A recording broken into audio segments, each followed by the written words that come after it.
क्या आपको लग रहा है कि जो राजनीति इससे पहले होती रही है महाराष्ट्र में उसके दिन लग गए? नहीं, 125 तो इस बार जीते हैं। एक महीना पहले जो म्युनिसिपैलिटी का चुनाव हुआ था उसमें करीब 85 हमारे जीते हैं। तो अब म्युनिसिपैलिटी और म्युनिसिपल कॉरपोरेशन आप देखेंगे तो करीब 200 के ऊपर हमारे कॉरपोरेटर जीत चुके हैं, अल्लाह के करम से, और हमारे जनता का शुक्रिया जिन्होंने हम पे एतमाद किया। और तो राजनीति के ताल्लुक से जो आपका पर्टिकुलर सवाल है, देखिए, अगर आप आवाम का दिल जीतते हैं तो वही कामयाब आपकी राजनीति है, और अगर आप नहीं जीत पा रहे हैं तो फिर जाहिर है आप उस पार्टी में या जो भी नहीं जीत पाए तो उनमें कोई कमजोरी होगी। मगर हमारा जो पार्टी का काम करने का तरीका रहा, हम लोग बरसों से काम कर रहे हैं, और क्रेडिट यकीनन देना पड़ेगा जनाब इम्तियाज जलील साहब को, यूसुफ पुंजानी साहब को, मुफ्ती इस्माइल साहब को, वारिस पठान को, और जितने फिरोज आला है, इन सबों ने बड़ी मेहनत की और जमीन पर ये लोग रहकर मेहनत किए। बहुत सी जगह पे हमको जहां पर हम समझ रहे थे कामयाबी नहीं मिली, तो जाहिर है उसको भी हम सही करेंगे। तो सियासत में कामयाबी के जानिब से एक शब्द है तुक्का। तो कई लोग कह रहे हैं कि तुक्के से इतनी ज्यादा सीटें आ गई, क्या कहना है? अब मुबारक हो उनको, फिर उनको तुक्का नहीं लगा, फिर उनका हमारा लग गया। बकवास है ये।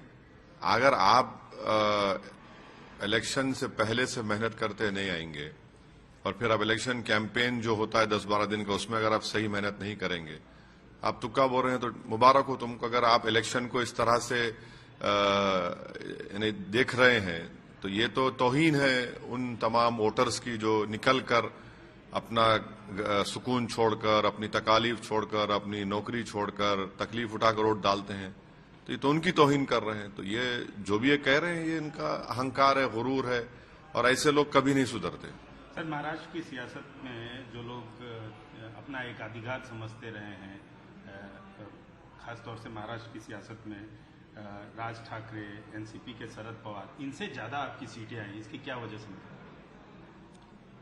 इसकी वजह जो मैं पहले बताया आपको कि हमारी जो टीम है इम्तियाज जलील साहब के साथ, हम लोग पूरी मेहनत कर रहे हैं। मैं खुद जाते रहता हूं वहां पर, तो एक कलेक्टिवली हमारी मेहनत होती रही है वहां पर, और हम लोग अवाम के दरमियान में रहे। हमारे पार्टी का जो मैसेजिंग है, पार्टी का जो प्रोग्राम है, और हमारा जो पार्लियामेंट में हो, असेंबली में हो, जनता में हो, हम लोग कंसिस्टेंटली एक बात करते हैं, तो जाहिर है उसका अवाम के दिलों पर असर होता है। सर, संभाजीनगर, मालेगांव, अमरावती, नांदेड़ में आपको अच्छी कामयाबी मिली। क्या ये माना जाए कि महाराष्ट्र में मुस्लिमों के सबसे बड़े नेता असदुद्दीन ओवैसी हो गए? नहीं, मैं शुरू से यही कह रहा हूं कि मैं मुसलमानों का नेता नहीं हूं, ना मैं कोई बनना चाह रहा हूं। हाँ, हमारी पार्टी की पूरी कोशिश यही है कि हम नेता को बनाएं, और इंशाअल्लाह ताला एक नहीं, ऐसे सौों की तादाद में जमीनी सतह से नेता हमारी पार्टी से बनेंगे, बन रहे हैं, और वही फ्यूचर को मुस्तकबिल में आगे जाकर लीडरशिप का रोल निभाएंगे। सर, इस बार मराठवाड़ा में, पश्चिम महाराष्ट्र में, मुंबई जैसे शहरों इलाकों में आपकी मजबूती हुई। इसके पीछे वजह क्या रही? क्या आप बार बार अपनी मेहनत और अपने कार्यकर्ताओं की मेहनत की दलील दे रहे हैं, जो सियासी सूरत हाल जो बनी चुनावों के दौरान, आप उसको भी वजह मानते हैं या नहीं मानते हैं? क्या सियासी सूरत हाल? सियासी सूरत हाल तो बदल ही नहीं रही, देश में एक ही सूरत हाल है, उसमें तो उससे क्या करना है। अगर आप इलेक्शन से पहले काम नहीं करेंगे, इलेक्शन कैंपेन अगर आप दिन रात एक नहीं करेंगे, इंटेंसिव कैंपेन नहीं करेंगे, मिसाल के तौर पर औरंगाबाद में एक हमारे जो पार्टी के अपोनेंट्स है, एक माहौल बनाने की कोशिश की, और पूरा माहौल उन्हीं को शिकस्त हुई। तो जब तक आप जाएंगे नहीं और दूसरी पार्टियों के गलतियों का फायदा नहीं उठाएंगे तो फिर कैसा होगा। अबू आजमी के इलाके मानखुर्द में भी आप जीते हैं? हाँ, वहां पर 8 में से शिवाजी मानखुर्द में 8 प्रभाग थे, उसमें से 6 हम लोग कामयाबी हासिल करे, और मैं इसका क्रेडिट देता हूं जनाब अहमद बलाला साहब जो वहां के ऑब्जर्वर थे, और वहां के हमारे अतीक साहब जो वहां के प्रेसिडेंट हैं, उन्होंने अच्छे उम्मीदवारों का सिलेक्शन किया, और मैं सलाम करता हूं, शुक्रिया अदा करता हूं वहां की जनता को कि उन्होंने बड़े ही बेपनाह मोहब्बत के जरिए हमको वहां पे कामयाब किया, बल्कि इकबाल साहब हमारे दलित उम्मीदवार भी वहां से कामयाब हुए। सर, क्या बीएमसी मेयर चुनाव में आप बीजेपी को समर्थन देंगे? देखिए प्रमोद साहब, ये हो ही नहीं सकता। समंदर के दो किनारे कभी एक नहीं हो सकते। एक हमारे अकोट से 5 कॉर्पोरेटर जीते थे, उनको हमने वार्न किया था। पहले उन्होंने हमसे कहा कि गुट बनाते हैं, उनको नहीं मालूम था कि बीजेपी है, तो हमने उनसे कहा कि फौरन जाकर आप आपके म्युनिसिपल कमिश्नर लेटर दीजिए, उस ग्रुप से बाहर निकलिए। उन्हें लेटर दिया। बाद में मालूम हुआ कि बीजेपी नेता के बेटे को उन्होंने कोऑप्शन में तायद की, तो इम्तियाज जलील साहब ने उनको पार्टी से सस्पेंड कर दिया। और अगर कोई भी, चाहे बीजेपी हो, एकनाथ शिंदे हो या अजित पवार हो, इनके साथ जाएंगे तो पार्टी उनके खिलाफ एक्शन लेगी। हम नहीं जा सकते उनके साथ। सर, आप बार बार इस बात का विरोध करते हैं कि आप पे आरोप लगता रहा है चुनाव के दौरान, और लगातार लग रहा है, चाहे आप बिहार में लड़ें, चाहे आप गुजरात में लड़ें, चाहे आप झारखंड में लड़ें, चाहे महाराष्ट्र में लड़ें, कि बीजेपी के साथ आपका कहीं न कहीं मैच फिक्स होता है। उस पर आप हमेशा उसकी मुखालफत करते आए हैं, लेकिन कहीं न कहीं कुछ सियासी पार्टियां या आपके विरोधी ये नैरेशन बिल्ड करने में लग गए हैं, और कहीं न कहीं मुस्लिम जो माइनॉरिटी भी है वो भी कहीं न कहीं कुछ लोग हद तो ये हो गई कि मेरे वालिद वालदा ने मुझे बड़ी तरबियत दी, पढ़ाया लिखाया, और अल्लाह का बहुत बड़ा करम रहा। तो मेरी बारेट लॉ की डिग्री लिंकन जिन से किया। तो कोई एक महाशय बोल रहे हैं कि वहां पर वो शख्स भी बारेट लॉ की डिग्री लिया था, तो ओवैसी वहीं पे चला गया, तो इसलिए राजनीति उसकी ऐसी है। यानी इतने अहमक हैं कि उनको ये नहीं मालूम कि भारत के कई बड़े बड़े जजेस, पॉलिटिशियंस भी लिंकन जिन से बारेट लॉ की डिग्री लिए। और मैं तो कोई ऐसा ब्रिलियंट स्टूडेंट नहीं था, और मेरे स्कूल में जो मेरे साथी थे या कॉलेजेस में वो इस बात को बताएंगे, मगर बड़ी मेहनत से जुस्तजू करके तकालीफ उठाकर हम अपनी तालीम का सफर मुकम्मल किए, तो उस पर भी उंगली उठा रहे हैं। तो अब नहीं मालूम। देखिए, मैं तो कोई कंपटीशन में नहीं हूं कि मुझे पसंद करे। आप मुझसे नफरत करते, अल्लाह आपकी नफरत आपको मुबारक करे। मैं चुनाव लड़ूंगा, और इनके इस तरह की बकवास, झूठे इल्जामात इस बात का पैगाम देती है कि मैं जो कर रहा हूं मैं उसमें कामयाब हो रहा हूं। और ये लोग ऐसे मिजाज के लोग हैं जो ये देख रहे हैं कि अंग्रेजी का शब्द है कि इनको लग रहा है कि पॉलिटिकल इक्विलिब्रियम पूरा डिस्टर्ब हो गया एमआईएम और ओवैसी से। हम पॉलिटिकल इक्विलिब्रियम को डिस्टर्ब करेंगे। आप जो बरसों से चौधराहट करके जो मुस्लिम समाज का, दलित समाज का नुकसान कर रहे हैं, हम उसको रेक्टिफाई करेंगे। और अगर ये जो इल्जाम लगाने वालों को तकलीफ इस बात की है कि वो घर बैठकर राजनीति करते थे और सौदेबाजी करते थे, ये एजेंट हैं, ब्रोकरी का काम करते थे, हम इनकी दुकानों को बंद करने की कोशिश कर रहे हैं। क्योंकि ये जो इल्जाम लगाते हैं, इनका जमीन पे एक पैसा कनेक्शन नहीं है लोगों का। ना उनमें इतनी हिम्मत है कि विधानसभा हो या पार्लियामेंट में हो, खड़े होकर खुलकर बीजेपी की मुखालिफत भी करे और सच्चाई को बयान करे। वो नहीं कर सकते लोग। सर, सवाल उसमें ये था कि आपका जो बेसिक वोट बैंक है मुस्लिम कम्युनिटी, उसमें ये नरेशन होता जा रहा है, बनता जा रहा है। कुछ लोग, एक तबका मानता जा रहा है कि आप बीजेपी के साथ। अरे छोड़िए ना, कितने लोग हैं मैंने नाच ना जाने तो आंगन टेढ़ा। जनता वोट डाल रही है, हमको कामयाब कर रही है। आपने हमारे 4 विधायक को तोड़ लिया बिहार में, वो क्या गांधीयन काम था? इतनी बेशर्मी है लोगों में कि तुम जब तोड़ते तो तुम्हारा तोड़ना बड़ा नेक काम है, और वही काम महाराष्ट्र में हो गया, शिवसेना के 2 टुकड़े हो गए, एनसीपी के 2 टुकड़े हो गए, कर्नाटका में कांग्रेस की सरकार के एमएलएस भाग गए, मध्य प्रदेश में भाग गए, तो आपने आसमान को सर पे उठा लिया। यही इन लोगों की मुनाफिकत है, जिसको अंग्रेजी में बोलते हिपोक्रेसी है। ये दोहरा रवैया है इनका।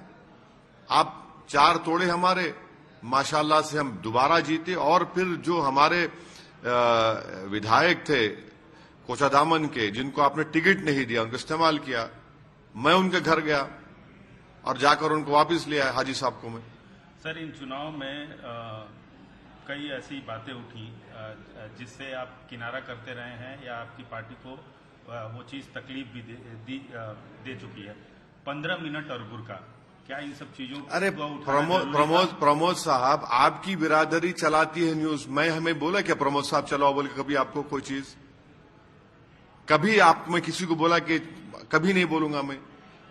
हम अपने विधानसभा चुनाव में नीचे पुलिस ठहरी हुई थी और एक विधानसभा में वहां उन्होंने घड़ी बताया हमको, ऐसा बताया कि सर 15 मिनट, मतलब बोल रहे हैं 15 मिनट। और उसी के दूसरे दिन हम क्या देख रहे हैं कि पूरे हमारे मीडिया के हजरात उसको इशू बना दिए। अब चुनाव जो हुए 15 तारीख को हुए, मैंने कहा देखो ये बोलते थे 15 को चुनाव हुए, अब इसमें मैं क्या करूं? बुरखे की बात आप कर रहे हैं, कौन इशू बनाया? ये तो देवेंद्र फडणवीस बनाए, उन्होंने कहना शुरू कर दिया, मैं तो बोला ही नहीं।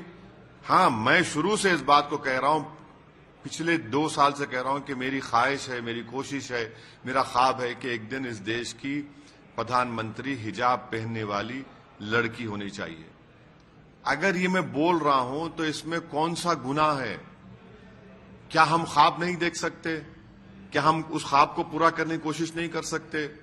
क्या भारत का संविधान हमको इस बात से रोकता है? नहीं रोकता है। यही तो हम ये कह रहे हैं कि ख्वाब देखो, उन ख्वाबों को पूरा करने के लिए मुत्तहिद रहो, काम करो। तो इसमें अगर कोई तकलीफ, किसी के पेट में दर्द हो रही है तो भाई आप तो पाकिस्तान की जबान में बात कर रहे हैं। पाकिस्तान के संविधान में मजहब के बुनियाद के ऊपर कोई उनका प्रधानमंत्री या उनका राष्ट्रपति बन सकता है। हमारा संविधान जिसको बाबा साहब अम्बेडकर ने, कोई बन सकता है अगर उसकी उम्र हो और वो मेंटल ना हो, अनसाउंड माइंड का ना हो, तो बिल्कुल है। क्या है इसमें बुरी बात? क्या है? आपको नहीं लगता कि आपके इस बयान के बाद कुछ हिंदुस्तान में इस्लाम के पैरोकार और ठेकेदार या फिर कहें जिनकी आप भी कहीं ना कहीं इज्जत करते हैं, वो लोग बुरा माने होंगे? क्यों? क्या बुरा मानने क्या है? बुरा मानने क्या है भाई? अगर कोई हिजाब पहनने वाली लड़की बनेगी प्रधानमंत्री तो उसमें बुरी बात क्या है? आप इसमें बुरी बात क्या है? संविधान तो इजाजत देता है ना, बिल्कुल भी इजाजत दे सकता है। और अगर ऐसा अल्लाह करे कि मेरी जिंदगी में वो दिन देखो, नहीं, मेरी जिंदगी की बात होगा, कभी ना कोई तो होगा इंशाल्लाह एक दिन। इन चुनाव में आपकी पार्टी पे एक मुहर है कि मुस्लिम पार्टी है, लेकिन इन चुनाव में कुछ हिंदू कम्युनिटी के लोग भी जीत के आए हैं। तो क्या अब ये लगता है कि ये समय आ गया है कि लोग MIM को मुस्लिमों की पार्टी न समझ के? प्रमोद साहब, अगर कोई मजहब का चश्मा लगाकर MIM पार्टी को देख रहा है तो बहुत बड़ी गलती कर रहे हैं। आपकी पार्टी के नाम में सर नहीं, नाम देखिए, नहीं, नाम तो एक पार्टी का नाम जनसंघ भी था, एक पार्टी का नाम अभी शिवसेना है, एक पार्टी का नाम तेलुगु देशम है, एक पार्टी का नाम अकाली दल है, कई पार्टी के नाम है। हम जिस जगह पर बैठकर इंटरव्यू कर रहे हैं प्रमोद साहब, आपको 40 मिनट इंतजार करना पड़ा यहां पर। क्यों? क्योंकि बाहर आवाम आई हुई थी, जनता हमसे काम करा रही थी। आप देख सकते वहां पर, अगर वहां पर 300 लोग खड़े हुए हैं तो कम से कम 100 से ज्यादा तो हमारे हिंदू भाई बहन खड़े हुए हैं। तो काम करना है, सबका काम कर रहे हैं। अच्छा, एक सवाल जो अक्सर आपसे पूछा जाता है और आप सही से जवाब नहीं देते, जो दीगर पार्टियों में, दूसरी पार्टियों में जो मुस्लिम लीडर है, उनसे आपको क्या तकलीफ है? कोई तकलीफ नहीं है मेरे को, बिल्कुल नहीं है तकलीफ। क्यों तकलीफ होगी? आपको नहीं, उनको क्या तकलीफ है? क्योंकि हमने बहुत सारे अरे भाई देखिए, अगर मेरे पेट में दर्द होगा तो मैं दवा खाऊंगा ना, उनके पेट दर्द तो मैं दवा कहां दूंगा उनको? जिसके पेट में दर्द उसका अजमान, उनको मेरे से तकलीफ है, मैं क्या कर सकता हूं? मेरे पास उनका इलाज नहीं है। मैं तो उनको बड़े अदब के दायरे में कभी मिले तो उनको सलाम वालेकुम भी बोल देता हूं मैं। वो मुझे कभी बोले वालेकुम सलाम बोल भी देते हैं मुझे, और कभी मुझे उनसे कोई प्रॉब्लम नहीं। मेरी पार्टी का काम मुझे करना है, मुझे उनसे क्या करना है? पार्टी का काम मुझसे कर रहे हैं। हाँ, चुनाव के दौरान में अगर आप तनकीद करेंगे, क्रिटिसाइज करेंगे तो हम जवाब देंगे। आप झूठ बोलेंगे तो हम सच्चाई को बयान करेंगे। अगर कोई समझ रहा है कि झूठ और लफाजी और मंतिक के जरिए कुछ बोलेगा तो हम भी बोल सकते, बहुत बोल सकते। सर, आपकी पार्टी कई राष्ट्रीय पार्टियों से ज्यादा दखल रखती है। अगर ये देखा जाए कि चुनाव के मामले में आप बहुत सारे स्टेट में चुनाव लड़ते हैं और जीत कर भी आते हैं। तो आपकी पार्टी राष्ट्रीय पार्टी की तरफ बढ़ी है और उसके लिए कोई रोड मैप है? अभी तो हम पार्टी को एक्सपैंड कर रहे हैं। पार्टी कई प्रदेशों में जाकर इलेक्शन लड़ रही है और भी लड़ने की हम कोशिश कर रहे हैं और फिर इलेक्शन लड़े तो जीतने की कोशिश करेंगे। फिल वक्त तो ये कोशिश हमारी जारी है। अब आगे देखिए क्या होता है। आप एक सवाल से लगातार जवाब से बच रहे हैं। मैं फिर से आपसे ना वो बंगाल का पूछेंगे आप। बंगाल अरे लड़ रहे हैं क्या? अरे आदिल हसन साहब से बात होगी, अख्तरुल ईमान साहब से बात होगी, बिहार अध्यक्ष एमएलए हैं। तौसीफ आलम साहब जो सीनियर 4 मर्तबा का विधायक है, वो उनकी कॉन्स्टिट्यूंसी बंगाल से सटी भी है। फिर हमारे मुर्शिद आलम साहब जो कि हार्ट के हैं, ये इन सब से हमारे और भी 2 विधायक हैं, उन सब से बात होगी। बात होके देखेंगे, डिसाइड करेंगे। चुनाव मन तो बना ही लिया होगा कि चुनाव लड़ना है कि नहीं लड़ना है। देखिए चुनाव लड़ने में जितना मजा हमको आता है शायद किसी को भी नहीं आता होगा। ऐसा हमको तो ऐसा लगता है कि पत्ते क्यों नहीं खोल रहे? अरे सही वक्त पे सही फैसला लेंगे। अब इतना हर चीज को अगर हर पार्टी के फैसले को मीडिया के सवाल में जवाब दे देंगे तो पार्टी अच्छा, पड़ोस का ही बता दीजिए, तमिलनाडु का ही बता दीजिए। नहीं, पड़ोस का हो या दूर का हो या करीब का हो, सही वक्त पे बताएंगे आपको। सर, कैबिनेट ने परसों डिसाइड भी किया है, तेलंगाना कैबिनेट ने, कि म्युनिसिपल इलेक्शन जल्द से जल्द कराया जाए। फरवरी तक कराने की बात आ रही है सामने। उससे पहले कुछ चीजें ऐसी हुई हैं जिस पर एमआईएम पे आरोप लग रहा है कि रोहिंग्याज की संख्या यहाँ ज्यादा है। इल्जाम कौन लगा रहा, बोलिए आप? कुछ वकील हैं, कुछ लीगल सेल के बीजेपी ने नाम लीजिए ना पार्टी का। पिटीशन तक फाइल किया है कोर्ट में क्या कि रोहिंग्याज का इशू बहुत बड़ा है और यहाँ पे कोई मौजूद कार्रवाई नहीं हो रही है। नहीं, देखिए अगर कोई उनके पास प्रूफ है आप पेश कर दिए, उनका नाम निकलवा दीजिए ना। ये बीजेपी का प्लेबुक है। बिहार में जाकर घुसपैठी बोले, कितना फॉर्म 7 डाले, एक फॉर्म 7 नहीं डाले उन्होंने सीमांचल में, और सीमांचल को आपने बदनाम कर दिया या बदनाम करने की कोशिश की वहां जनता को। अभी भी आप कहने आप लाइए, आप एसआईआर होगा तेलंगाना में, 7 फॉर्म 7 डालिए, कौन रोक रहा है आपको भाई? आप अच्छा अगर यहां पर है यहां पर, मैं नहीं कह रहा हूं, उनका नाम अगर वोटर लिस्ट में है आप निकलवाइए। और तीसरा, अगर उनके पास यूएनएचसीआर का कार्ड है तो आप खुद देख लीजिए। मगर इससे पूरे शहर को क्यों बदनाम कर रहे हैं आप? सबक हासिल नहीं करे। इससे पहले किसी ने, उनके नेता ने कहा था कि सर्जिकल स्ट्राइक कर देंगे, देखा सर्जिकल स्ट्राइक निकल गया, टाइट हो गया पूरा वो। तो ये आप इसको इशू बनाकर एक समुदाय को बदनाम करना, एक शहर के एक हिस्से को बदनाम करना, ये तो ठीक नहीं लगता ना। ये तो जनता देख रही है उसको। सर, आज की एक बड़ी खबर है कि विश्व की सबसे बड़ी पार्टी भारतीय जनता पार्टी की कमान युवा हाथों में दिया गया है। प्रधानमंत्री ने भी काफी तारीफ की और नितिन नवीन को बनाया गया।